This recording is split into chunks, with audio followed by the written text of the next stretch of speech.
Hello, everybody, and welcome to Non Sequitur News for March 21st, 2025. It's Season 4, Episode 80. I am Mayor Watt. I run ohmtown.com. Well, wait. I rearranged everything. But anyway, I run ohmtown.com. I've been doing it for about 10 years. Only 4 years now has it been open to the public. This is the 4th year.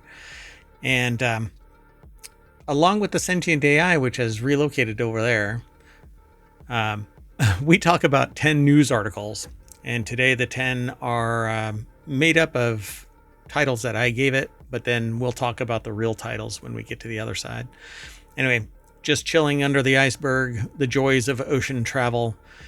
Travel through Heathrow is hot right now, or was for a brief moment. What is this Florida animal? And it apparently it's an animal, not a human. Video game music at festivals. 20 hours of childcare in the passenger seat, Taxiway Takeoff to make time, Biopharming, Mariah Carey didn't steal Christmas after all, and cancer's dormant kill switch. So this is going to be, it's an interesting ride we're going to take, but it is Non Sequitur News, so we're living up to our name. See you on the other side of this intro if it works.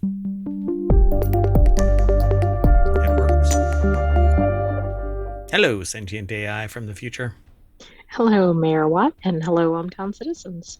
Do you like your new home on the other side of the screen? Is that okay? Yeah, that's just right for me. All right. Well, hold on. I just got an email from somebody that I proposed a job to. And okay. Instead of them responding with, hey, yeah, I'd like the gig, they said, hey, you can buy this from me. So now I'm on their direct marketing list instead of a gig. Anyway, so welcome to the show. Thanks for co-hosting as the usual. Glad to be here. That's what the kids say. Oh, okay. If you've never been here before, ohmTown is a news aggregation site. If you're over in the Twitch chat, you can actually hit !NSN and Omatron will spit out all of the articles that we're going to talk about. But if you're over on YouTube, then you can actually just go ahead and hold on a second. You can just go ahead and look at the show notes. But either way, all of this will get turned into a podcast as well. But all of this news gets aggregated, and then the sentient AI and I talk about, or is it me? Sentient AI and I, or I and it's I? And I. And I. I and I. Amen. Anyway, no, we talk about... else. Aye, Captain. So we talk about 10 news articles, but all of this, way more than that, gets aggregated, and every 24 hours over at ohmtown.com, you can spend copious amounts of time sifting through various disparate locations, or you can find some interesting headlines and then go over to those sources and do a deeper dive, and that's what the sentient AI and I do every day. Bravo. Hey. All right. Well, anyway, let's get into it. And I rearranged my workflow on the screen and it's just a dumpster fire. Hello, everybody. The first article's over in the Mobile Channel. A Chicago-sized iceberg broke off from Antarctica, revealing a hidden ecosystem never seen before. This is the same thing that happens when you open some random door somewhere in an alley.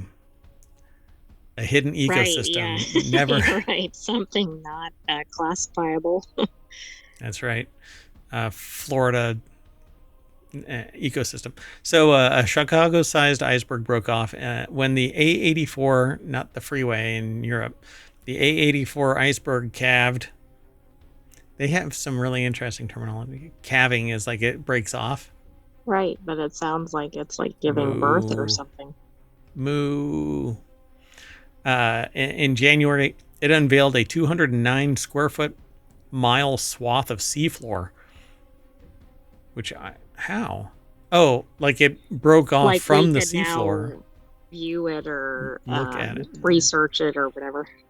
Nearby scientists rush to the scene for the unprecedented look below.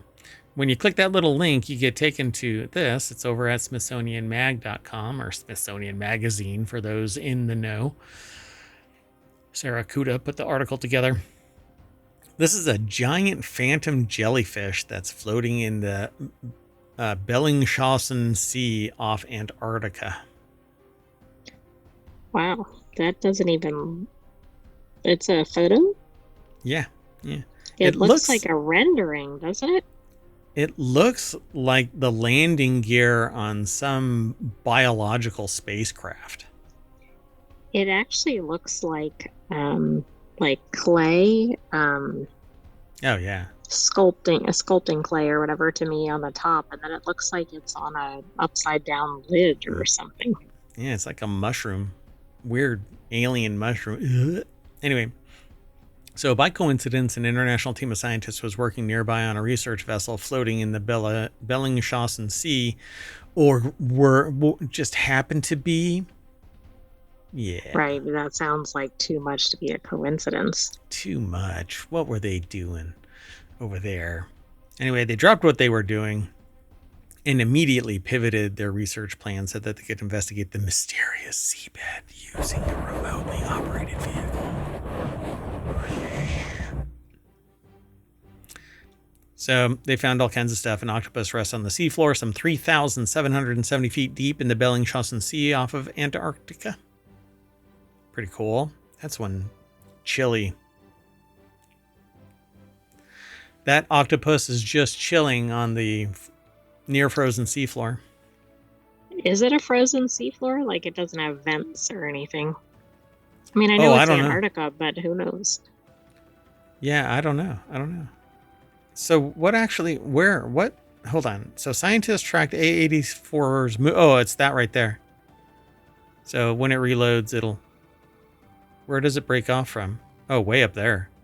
And then it bounces all the way down here. Oh, interesting. Yeah, then it looks kind of like a pinball game or something. Yeah, it just smashes into stuff on the way down. Boom, boom, boom. Oh, it doesn't really hit anything. It just kind of slides off. Maybe that right there is where it was, and then it slid down. Oh, yeah, it smashed into a few things. That's pretty cool, though. So ice shelves are among the most hostile and most remote environments on the planet, and they're extremely difficult to get underneath. So they decided to alter their plans and divert their research vessel to take advantage of the rare opportunity, because you cannot predict this calving and subsequent drifting with accuracy, says Alexander Montelli, a geophysicist and glaciologist at University College London and the expedition's co-leader. I mean, I bet they were excited. How many times do you see this happening in real time? Yeah, it's pretty amazing. Using a remotely operated underwater vehicle called Sebastian. Oh, Dad. I think the people who named Bodie McBoatface named this one. Sebastian. They spent 8 days capturing photos and videos of the seafloor at depths of up to 4,265 feet. I'm not sure how many, 1,100 meters? Something like that, right? Somewhere around there. Right, anyway, yeah. I'm trying to translate it from freedom units. Anyway, they also collected biological and geological samples, including a long gravity core full of sediment layers from the previously obscured seafloor. So yeah, I mean, it's been protected for however long that has been there. I mean, it could have things from like previous geological eras. That's kind of fascinating. I would guarantee that. Yep. So I find that amazing. So we're going to have to tag this so that we can revisit it, because we can't always rely on somebody to go, hey, remember that time when A84 calved? Right, exactly. So in the future, they also want to return to the site to measure how the ecosystem changes. Those insights could prove useful in a warming world where more icebergs are breaking off in Antarctica and the Antarctica and the Arctic. A lot of ticks. Yeah, a lot of arcs. Well, so this is like a hero arc or a villain arc. I'm not sure. It depends, I guess, on what happens. They were surprised by how much life they found, including large sponges and anemones. worms, snails, fish, and more. So this was actually underneath it. And so it wasn't necessarily touching the floor. It wasn't that big. But it was protecting everything from direct... Right. Like no sunlight, no... direct debris fall or anything like that. Right. Yeah. So whatever was under there had to have drifted underneath there. I wonder how, I just don't know how far underneath. Right. Like how deep was the glacier? Yeah. Because right here is, there's actual land mass there, but there, like right here is where it broke off. So how much of that is... Well, right? Can we tell? Well, no, that doesn't tell us the height, right? It says it's 19 by 11 miles, but I don't know that we know that. I don't think that was in the article. That iceberg? No. The iceberg named A84 broke off from the southern end of the George VI, I guess, ice shelf. On January 13th, measuring 19 miles long by 11 miles wide. Well, it has to be sizable because it's showing up on this, and this is like a full map of the area. Dear God, that is huge. Why would it break off like that? Something Climate seismic change. had to... Yeah. Pretty wild. Okay, let's keep going. We got to keep moving.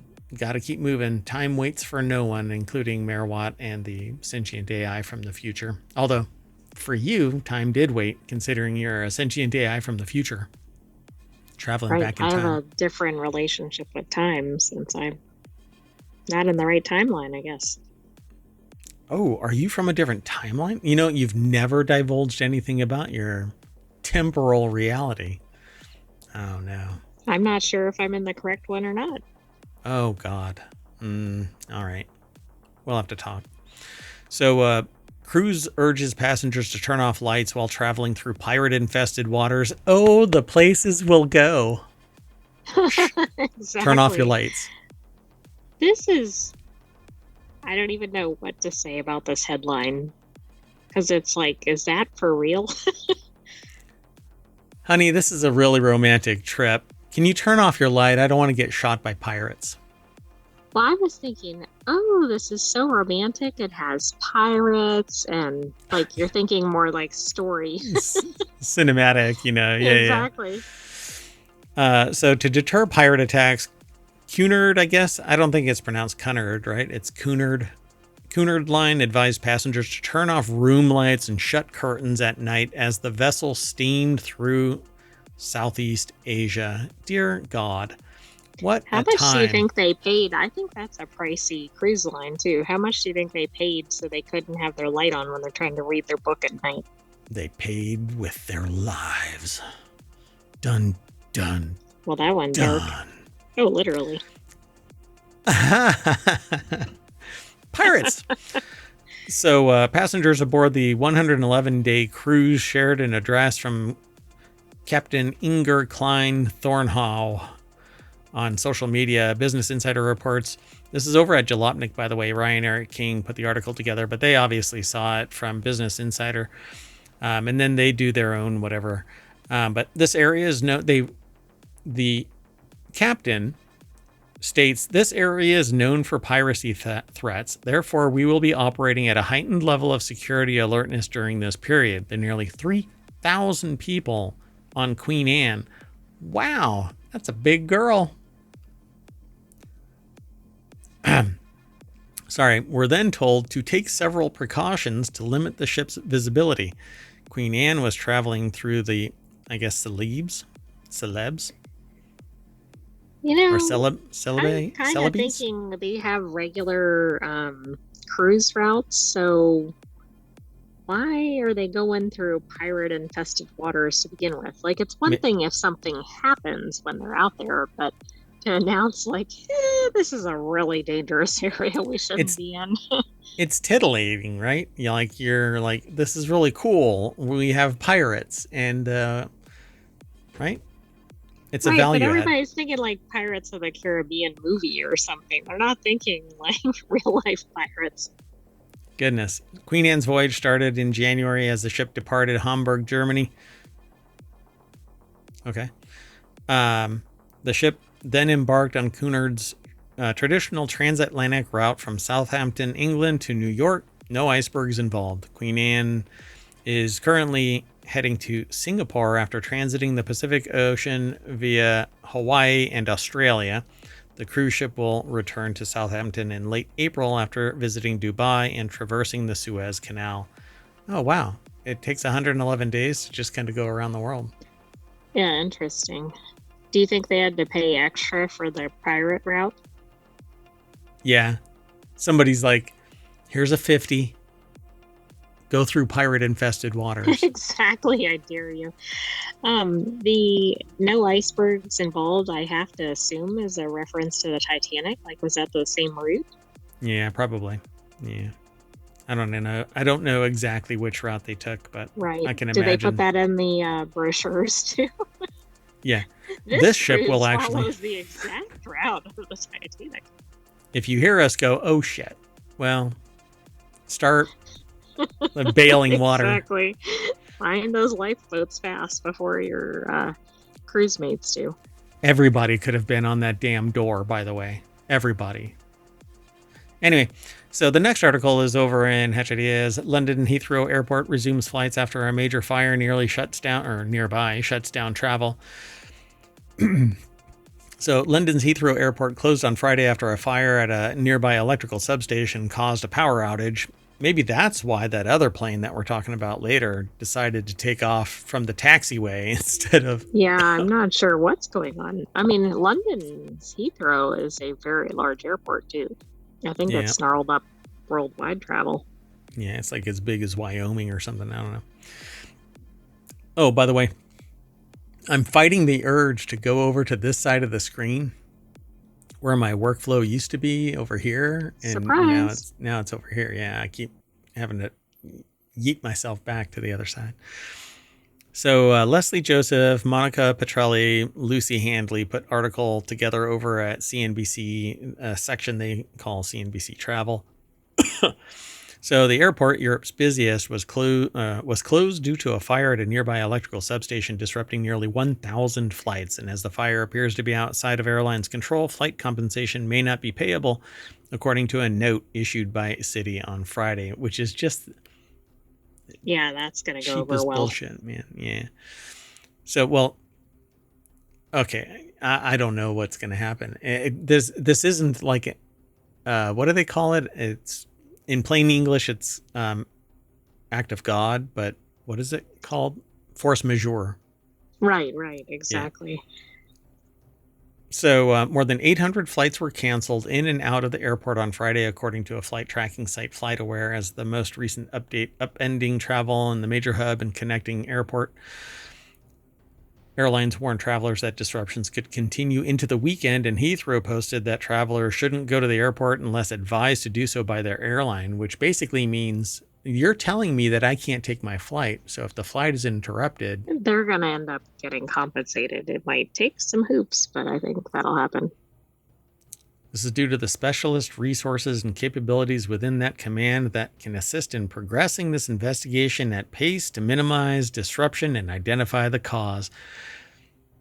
You know, I know some people really high up that just don't understand any of that.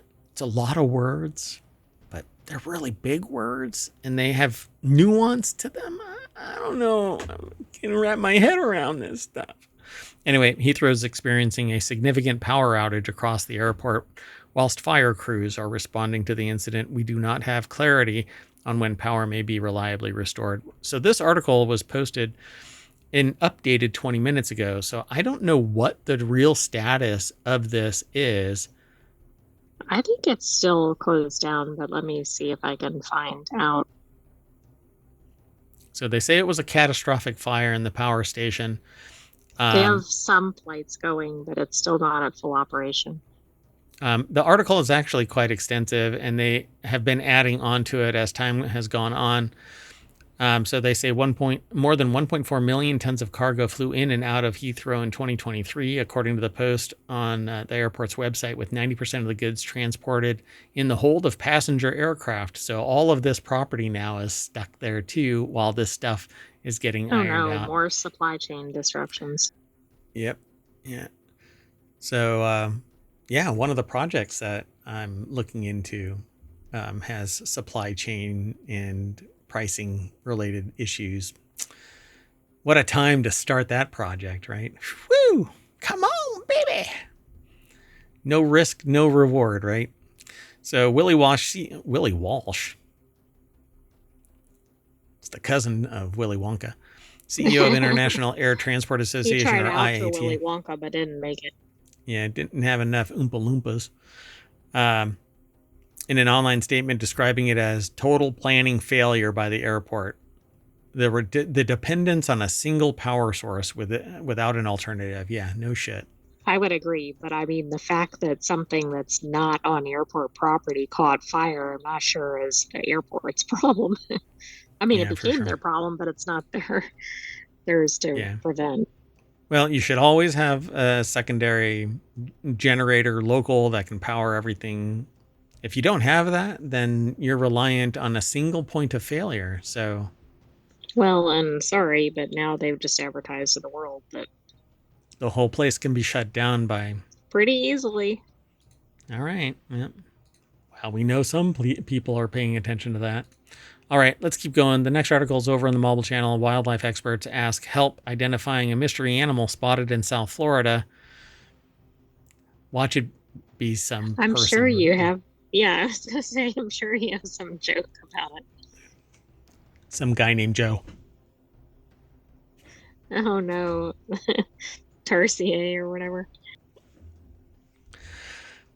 Sorry. An animal captured on a trail camera by South Florida Wildlands Association has left experts puzzled. The creature, spotted roaming public lands, seems to have traits of various species, but none so dominant that wildlife officials can single it out. Holy hell. It's what do they call that? What is it called? Crypto something. Cryptid. It's just called a cryptid, and it's an unidentifiable mystery animal that's roaming. Uh-huh. So maybe it's like the Loch Ness Monster or something. Sasquatch is a cryptid, so there's stuff all over, like almost every state in the United States has a cryptid of some kind, I think. So South Florida Wildlands Association's Facebook page calls out to its followers to help. Who uses Facebook anymore? Anyway, help identify this mystery business. Yeah. Well, let's just jump over to Vice. Oh, well, that's blurry as hell. That's just true, a big cat. But the shape doesn't necessarily look like a specific animal. It's kind of like a hybrid. It's a cat. So Louis Prada over at Vice.com put this article together. It says the public wildlands in Florida are home to all manner of feline, from bobcats to panthers to pumas. I think they're all the same. The South Florida Wildlands Association has had their name said in this article in every single paragraph that I've looked at except the last one, where they only reference it as... They're very prevalent. The association. Look, South Florida Wildlands Association... Next paragraph, South Florida Wildlands Association's Facebook page. Next paragraph, South Florida Wildlands Association claims that the creature might be related to at least one of them. Yeah, it's one of them. It is one of them. As it says, the animal looks a bit wrong and a little bit right for a number of different species. It's just probably a weird animal. It's just a thick cat. It's one of the cats. It's just thick. It's got a lot of junk in its trunk. It could be preggers. I don't know. Anyway, next paragraph. Person running the South Florida Wildlands Association Facebook page says that they regularly hike through the region and they have never encountered a domestic cat on state or federal lands. Yeah, because they actually respect. But the wildlife experts are saying that the cat can't survive out there like a domestic cat. A cat? A cat. You can't come in. Anyway, the last the last paragraph only refers to the South Florida Wildlands Association and or its Facebook page, as the association hopes that they can catch a glimpse of this enigmatic, titular even, feline-looking creature. during the day. I am disappointed they don't have the association name in the last paragraph. They should. Let me fix that.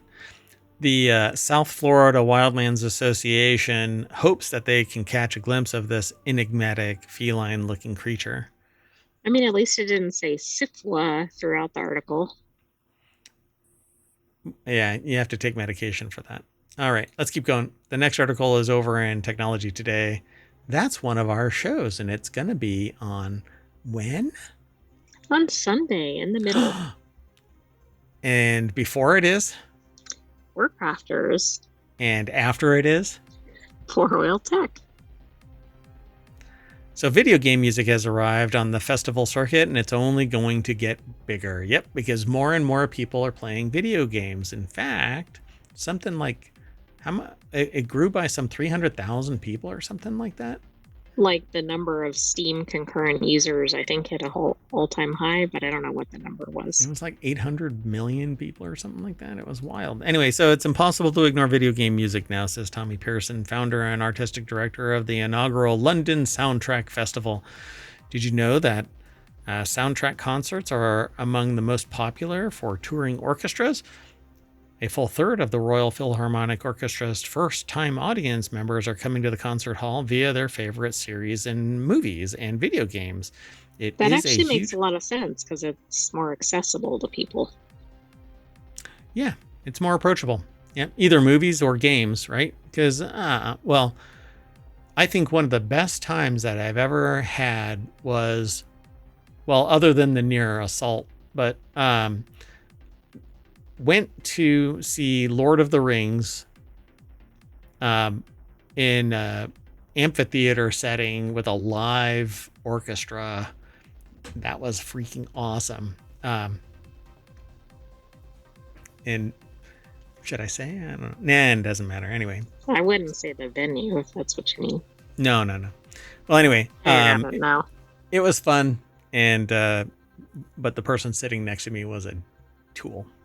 So it's impossible to ignore the video game music now. Sheer creativity and artistry in games is incredible. And I agree. There is a tremendous amount of music that goes into video games that people love, even more so because the video game was a positive experience, not just the soundtrack. So Dom Pepiet over at theguardian.com put this article together. And there's a big picture of the London Soundtrack Festival, but I don't think that that's what they referred to it as in that little snippet. Right? Oh, they did. London Soundtrack Festival. I didn't catch that either. And I think soundtracks can make or break games too. Like they're not just an afterthought. They're really part of the whole experience. I think now more than ever, but some of them are synonymous with the game, like that little soundtrack. But I think it, like in the beginning, it was very important, and then it seemed to have faded out of provenance, like importance, and then all of a sudden, it's back again with a vengeance. So, as one of the lead architects behind the festival, Pearson was eager to make space for video games as part of the celebration, not just as an add-on to the TV and film soundtracks, but an equal in the art form. They have this quote here: when they were first thinking about what to do at the festival, including games music was a no-brainer. It absolutely has to be there alongside film and TV music. It has a very dedicated audience of fans, and the music is as good as anything being written in any genre. So music, like art, is subjective, and some people won't like it no matter what. But I like everything as long as it sounds good. Right. Well, some people won't like it because they'll think, oh, it's not highbrow enough if it's from the game, if they're a real, like a classical music fan or something. But yeah, audiophile gatekeepers. Yeah. Not a big fan of that. So why is 2025 the perfect time for the first soundtrack festival in London? We're seeing millions of streams of game soundtracks daily, says Barton. There's a huge amount of social media content on Instagram and TikTok that ties into it. Not to mention the world of Twitch, where a streamer's playlist is a huge part of their identity. The record industry is just about catching on to this, except that the record industry wants to balkanize it as much as possible to extract as much wealth from everybody, when the music is largely incidental to the personality of the person that's driving that bus, that community. And so to play music, I can play music on Twitch and on YouTube, but I can't lock it down as a VOD because there's synchro licensing that is separate. And to get that synchro licensing, you have to get it written down, documented by everybody who's involved in that song. I can't just go to a label. 50 people or something. Yeah, it's batshit crazy how archaic the licensing is. But when you sit there and talk to somebody about it that's in that industry, it is arcane beyond, like, law is arcane to some people, but music and entertainment law is arcane to attorneys, for crying out loud. It's like this a stacked super niche layer upon layer. It's almost like tax law. It's like layer within agreement with writers and this and that and the other, and writers as in things that sit alongside the contract, not writers. The writers. Writer. Yeah. Anyway, so if you sound like I've been taken for a ride a few times, yeah. So like I said last week, I want to start up a music show, but I won't be able to do it in the context of VODs. It will be ephemeral, one and done and gone. Now I can link to certain things like reviews of music that I might do, or albums or whatever, but I can't play music and it be stored as a VOD somewhere. It's crazy. But with all of this, they basically get permission from the artists. The artists come, they have the rights to replay the music as a VOD. It's all enumerated, you know. So it says you'd be hard pressed to find somebody who can't sing a tune from Super Mario Brothers or Final Fantasy or Halo or The Legend of Zelda, says Economu. Video game music is prevalent because video games are prevalent. The industry itself is more profitable than film, television, and music industry combined. Just look at Steam, you know, $1 billion, and it hasn't even been played, let alone what is actually being consumed over there. Get rid of friction and you'll get more consumers. Are you listening music and TV and movies? Film and everything. If you make it so that I can just play the music, I can document it and I can pay the bill, but you're making it so I can't store my work product because your work product is tied to it in some way. But that's really not the nature of it. I want to talk about it and over it and around it and through it and either do something where it's a value add, but I can't do it, you know, not long term. I mean, I can't be stored long term because of the synchro. And the same thing goes with video. Like I can sit there and play video, but I can't play the audio track of it. Or I can play the audio track, but I have to talk over it all the time and not show the video.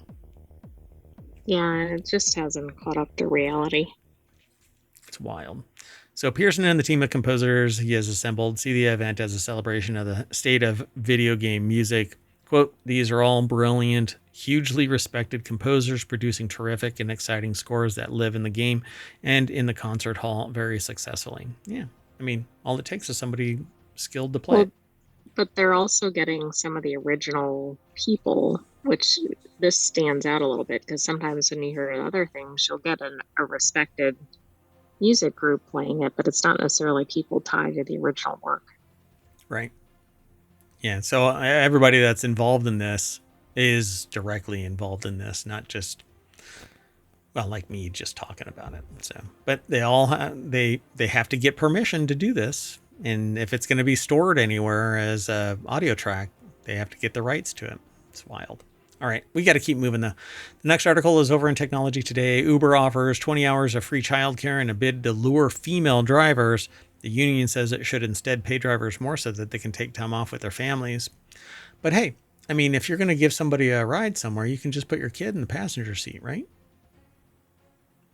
Would you want your kid in there with a stranger? Would the stranger want the kid in the car either?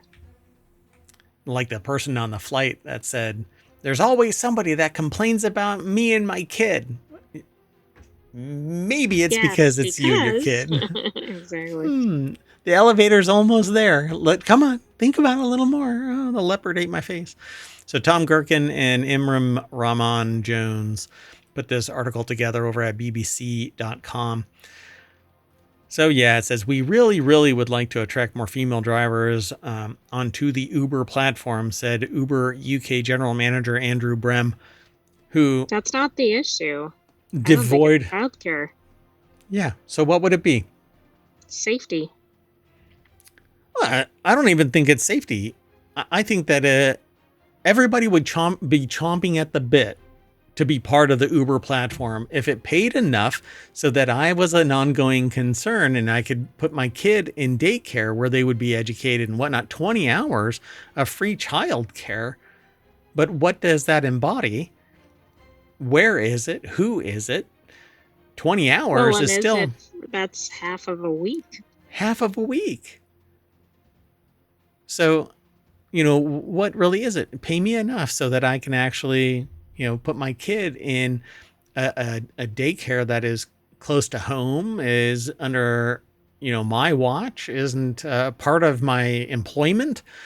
I don't know. Some people don't have a problem with that. They'll take their kid into the workplace daycare because it is robust enough and enriching enough and so on and so forth.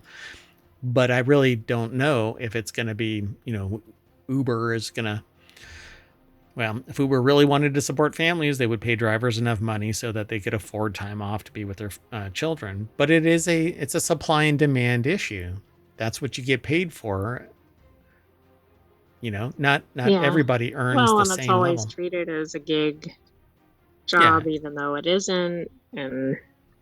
But people who are driving sometimes are doing it that way, or some people are doing it as their full-time job. Yeah, so Uber said that it trialed free childcare with 1,000 drivers and had an overwhelmingly positive response, with 96% of those who took part in it made it easier to take on work. Makes sense, but then again, they're sacrificing so that they can, pay or get food. They're earning 20 hours worth of childcare by working. Again, it's supply and demand. And the people who are driving these vehicles are being treated as gig workers, but there is a ton of money that's going into Uber, and each portion of that is going to investors.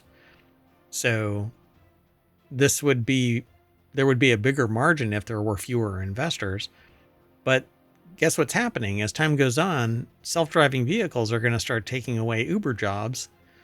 Yeah, I think it's an endangered job. So the firm will hope that the move will help assuage drivers who have taken strike action in recent months over what they say is unfair pay. They say by testing it at no cost, you have the experience and you see the ease of getting childcare through this particular route. This is essentially an old startup environment still. Well, it was set up like one, and it hasn't really changed.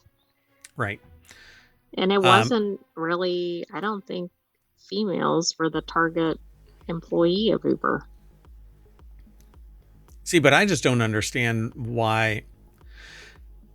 The reason why a female driver isn't as popular is because they have made the choice to stay home with kids, because that is like the de facto cultural norm. Absolutely. The bigger societal issue here is why do you have to go after female drivers? Why are all the females taking care of the children instead of maybe the males, or both, or whatever it is? Right. I agree. You can't have a woman go and make the bacon, for crying out loud. What? That is absurd. AI, you're from the future. I'm doing the equivalent of an eye roll. I wish I knew how to make my visualizer go in a loop. We'll work on that. Let's keep going. The next article is over in Non Sequitur News. A Southwest plane almost took off from a taxiway instead of the runway because it had to make time. No, I don't know why, but a Southwest plane inadvertently started to take off from a taxiway instead of a runway on Thursday. Flight tracking data shows that the jet was on a parallel taxiway and reached about 70 knots. The incident follows a series of recent aviation close calls and crashes. I cannot believe this. They're like, we're out. I mean, it's like a regular thing. I mean, unfortunately, planes seem to be the current vehicle of concern. Taylor Raines over at Business Insider put the article together. The FAA confirmed to Business Insider that the event took place around 9:30 a.m. because somebody wanted to get to Albany, New York for coffee and bagel. The Orlando airport has two parallel taxiways between the terminal and the runway where the plane was meant to take off. The taxiways are used to navigate around airports. Yeah, it's almost 8 o'clock. It's no shit news. Taxiways? I mean, did the pilot know the markings were wrong? I mean, it's not just like an air traffic control thing, if that was the issue. The pilot had to have, they say the aircraft appears to have mistakenly, it's not the aircraft. It's not right, like it didn't. like people going, I am mad at the government, as if like the government is a disembodied entity. The airplane is not a disembodied entity under its own control. Humans. It must be a self-driving vehicle. We're getting there too. So I reached 70 knots before slowing down. Then you hear over the radar, the in-cabin speaker. So this is the moment where I realized I done goofed. So the FAA said that no other aircraft was involved in the incident and that it was investigating. The event is reminiscent of the Air Canada flight that nearly landed on a taxiway in San Francisco in 2017. And yes, there's more, but we don't need to go through all of that. There is. I mean, now you don't get your free bags and you don't even get a real runway. Taxiway. Yeah, they're cutting corners. They cut corners. Literally. Maybe it's a NASCAR driver. Oh, right. Make the nearest left turn. Make the nearest left turn. Like cut some of the mileage out because they're going so closely around the turns. They go over the little rumble strip. Left, left, left, left, left, left, left. Anyway, college students are harnessing the power of plants to grow Ozempic at home. Students from University of Ottawa have come up with a brilliant way to essentially make copies of pharmaceutical drugs using plants. Their creation is called Phytogene. What could go wrong here? Hey, I want a tail. And they've used it to turn a plant related to tobacco into an Ozempic copy machine that you can plant in the ground. So I'd be on board with this. So tobacco is nicotine and its knock-on chemistry is an appetite suppressant. So I'm not surprised that somebody has discovered a way to do this, but at least that's my understanding. And it'd be interesting to know if things like Ozempic were based on the plant chemistry to begin with. Maybe they're not. We're doing it live. Let's see. Yes, the building blocks of GLP agonists like Ozempic and Wegovy.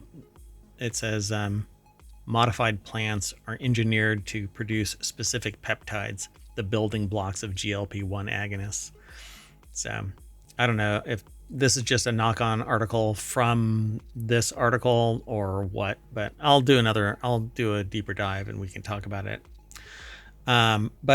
So Ozempic and all the other GLP-1 weight loss medications that help curb appetites are the it pharmaceuticals of the moment. But when there was a recent Ozempic shortage, bioscience majors Victor Body, that's awesome.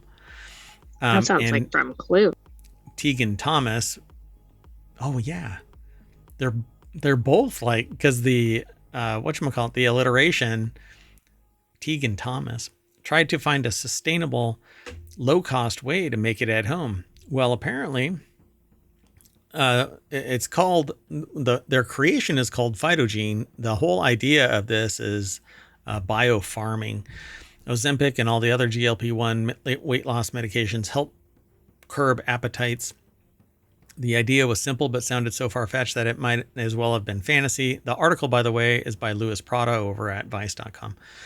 The students say that their phytogene system allows them to take a genetic sequence, easily slip it into the plant's genome. Yeah. From the sound of it, the Mr. DNA animated sequence from Jurassic Park. That's exactly where my brain went. Oh, wow. Uh-oh. Seems to make a fair description. What, did you read something? Well, no, I'm just thinking, like, we know what happened in Jurassic Park.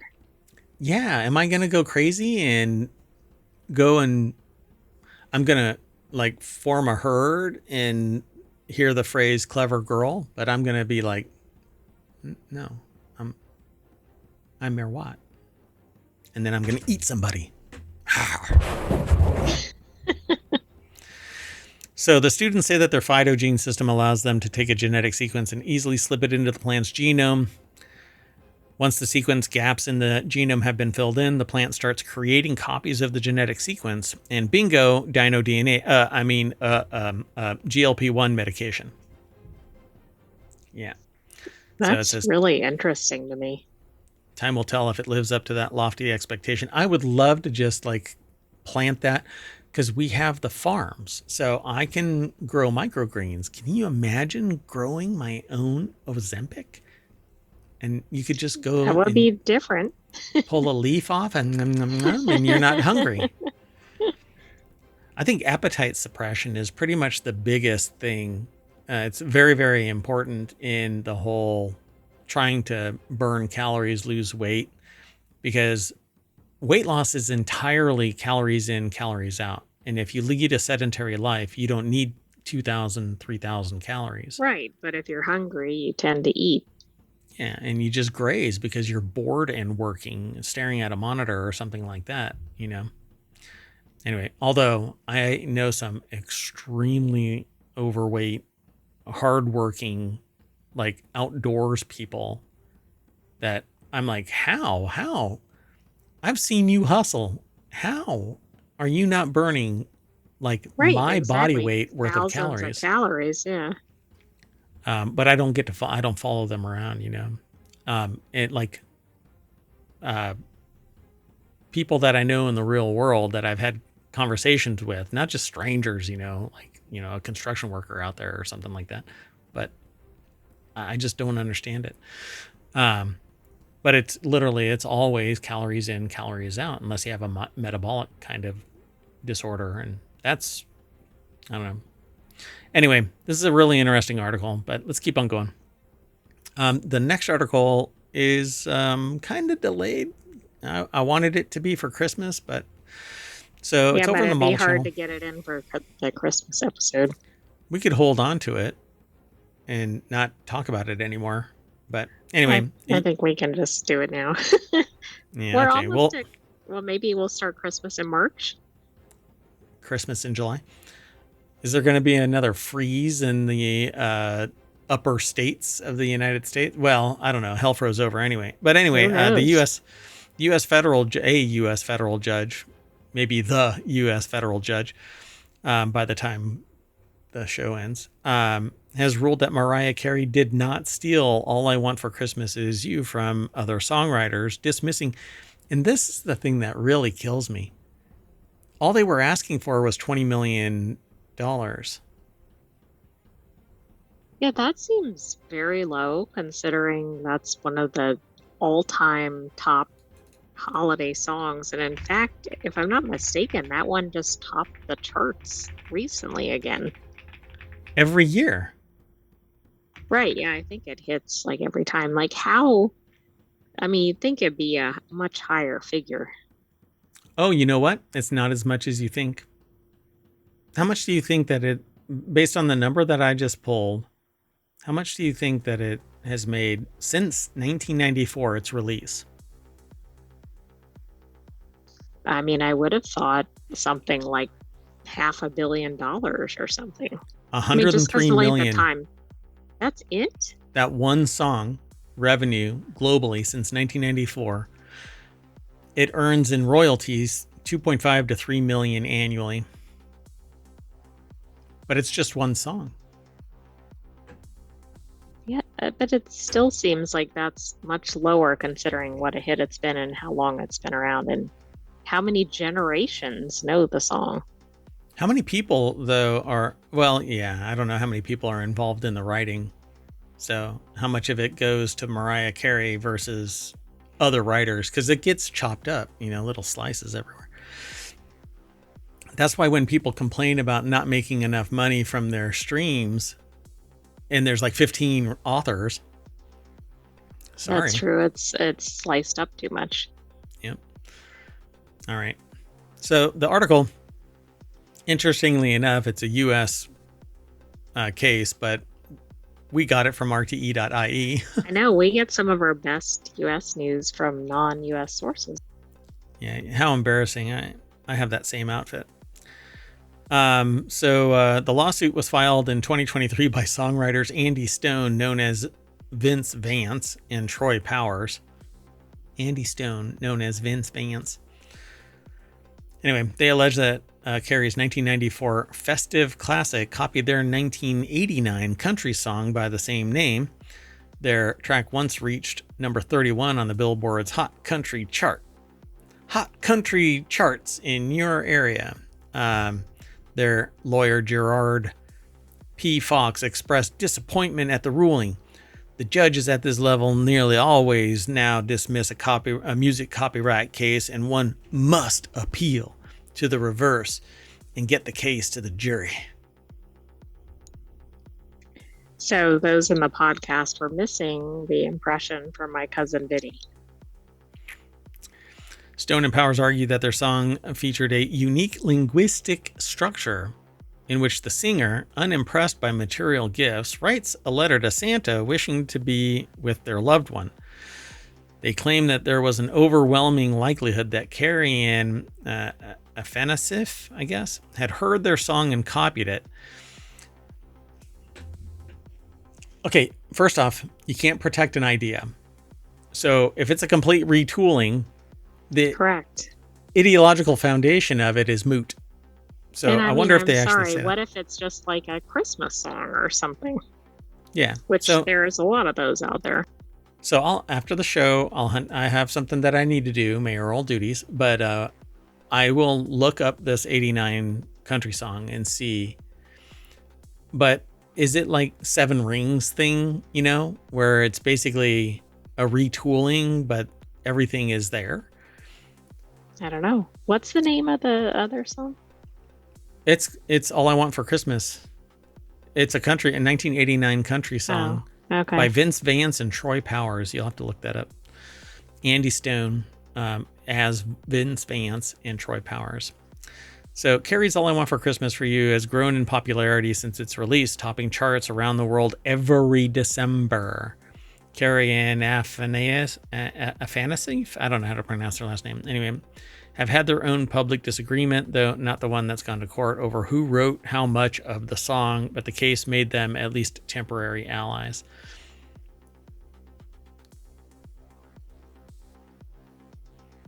I won't be able to play it. I'm going to do a real-time thing, but I won't broadcast it. Oh, okay. Well, I'm going to move on to the next article. The last article is something that we had been talking about recently. So I found it really interesting that this was in today's submissions. Scientists discover how to reactivate cancer's dormant kill switch. The discovery could pave the way for the groundbreaking RNA-based multi-cancer treatment. Alternative RNA splicing functions like a film editor rearranging scenes from the same footage to create different versions of a movie. By selecting which segments to retain or discard, the editor can shape the final product into a drama, comedy, or thriller, and in this case, reactivate the kill switch on cancers. So this is really big. Yeah, and it's exactly what I was saying needed to be done. I've actually, because I knew what this was going to be about, I did a search to see about the apoptosis stuff. Okay, by the way, I listened to a snippet of the other song, and it sounds pretty familiar. Oh boy. So I'll have to play it. I don't, this has been batting around for a little while, but I've never paid attention to it because me listening and talking about it isn't going to change the direction of a case unless I find something additional and I can file a friend of the court brief that says, well, both of them copied it from that person over there, and I have evidence of it. I always think that's the interesting twist in these. Yeah, there's somebody else that... So the discovery could pave the way. A recent study published in Nature Communications by researchers from the Jackson Laboratory, or JAX, and Yukon Health reveals how cancer hijacks this precise RNA splicing mechanism. More importantly, the study introduces a potential therapeutic approach that could slow or even shrink aggressive treatment-resistant tumors, essentially stopping all tumors because aggressive ones just have more reproduction going on. And they're resistant to certain treatments. So the breakthrough has the potential to revolutionize treatment strategies for challenging cancers such as triple-negative breast cancer and certain brain tumors where effective therapies remain scarce. So at the heart of the work, led by Olga, oh my goodness, Axuko, sorry, I'm trying to give it my Harvard try, but I didn't go to Harvard.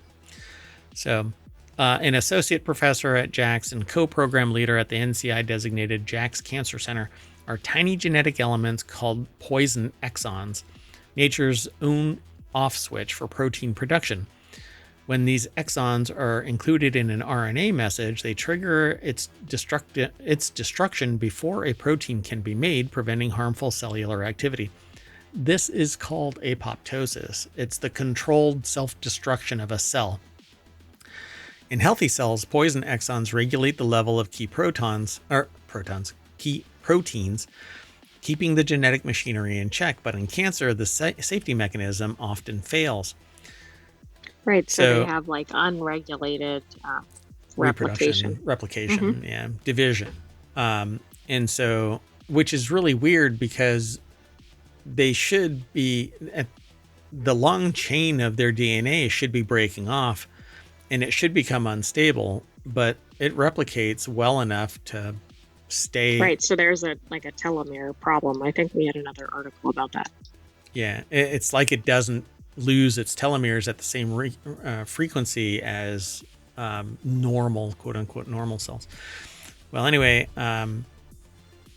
Angsuko and her team, including Nathan Leclerc, an MD PhD student. Wow, not just MD, but MD PhD. I got out of bed this morning. This person saved the world. Graduate student at Yukon Health and Jackson Laboratory who spearheaded the research, and Matteo Brugiolo? Is it Brugiolo? Yeah, Brugiolo, a staff researcher who contributed his expertise, discovered that cancer cells suppress poison axon activity in a critical gene called TRA2 beta. I think that's beta. As such, levels of the protein increase inside cancer cells, causing tumor proliferation. Oh, so maybe that's what is protecting it from basically collapsing, because it just keeps on increasing that protein. It protects it from apoptosis, from shutting down. Furthermore, the team found correlation between levels of poison exons and patient outcomes. We've shown that for the first time that low levels of poison exon inclusion in the TRA2 gene are associated with poor outcomes in many different cancer types, and especially in aggressive and difficult to treat cancers. So, because they don't have the poison exon, it doesn't die. So then it can't. Right. Okay. I keep switching it around, but yeah. Right. So reactivating the kill switch with ASOs.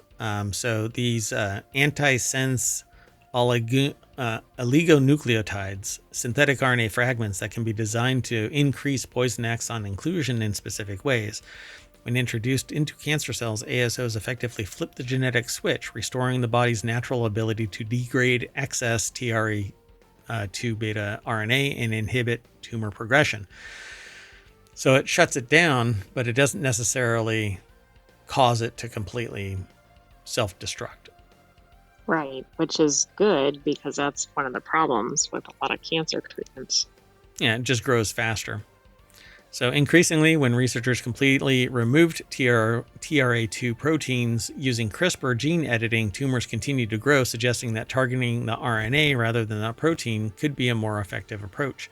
This tells us that poison exon-containing RNA doesn't just silence TRA2, it likely sequesters other RNA-binding proteins, creating an even more toxic environment for cancer cells. So my interpretation is right. It slows it down, but there's still something that's allowing it to not destruct. Right, and it might be that they haven't figured out all the things going on. It's just smaller in the RNA, right? Yeah. And so essentially all of that junk DNA that people keep calling junk DNA is not junk DNA. Something in it is allowing this stuff to stay alive, cancer to stay alive. Right. Maybe it's not the right DNA, or maybe it's not effective DNA, but there is something associated with it. Yeah. The researchers just don't know yet. But it's going to take a ton of money and time and education. Clinical trials. There was a department that would, anyway, I don't know. We'll never do that, right? That would be silly. Anyway, with that in mind, we're going to reactivate the switch that brings us back to the front page of ohmtown.com, where you should go and become a citizen.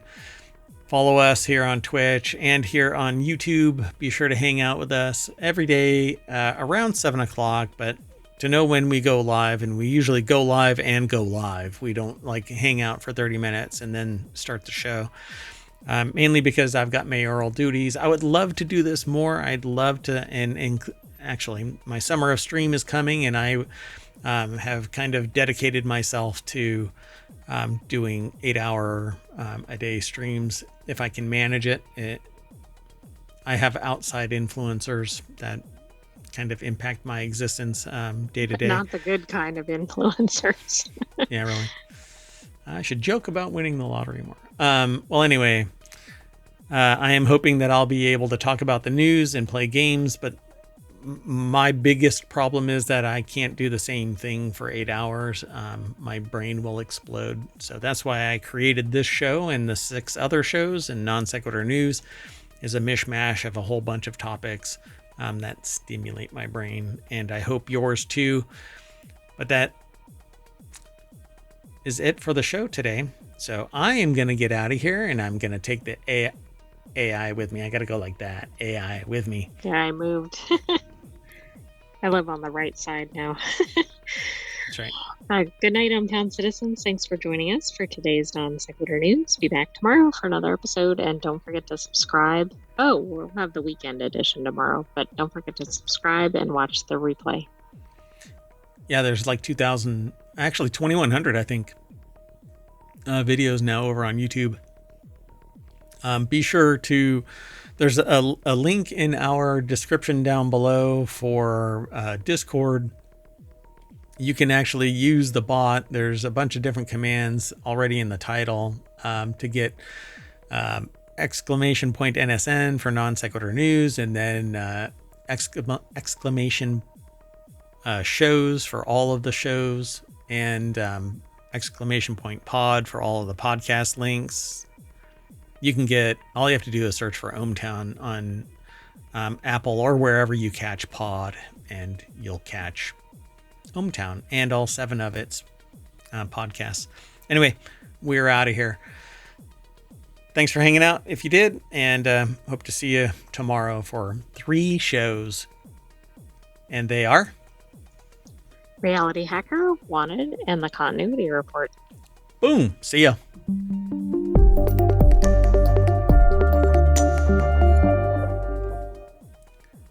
We got to change that color scheme to blue. All right. Oh, maybe a bunch of colors. We'll get it done. See y'all later. Bye, YouTube, and bye, Tweet.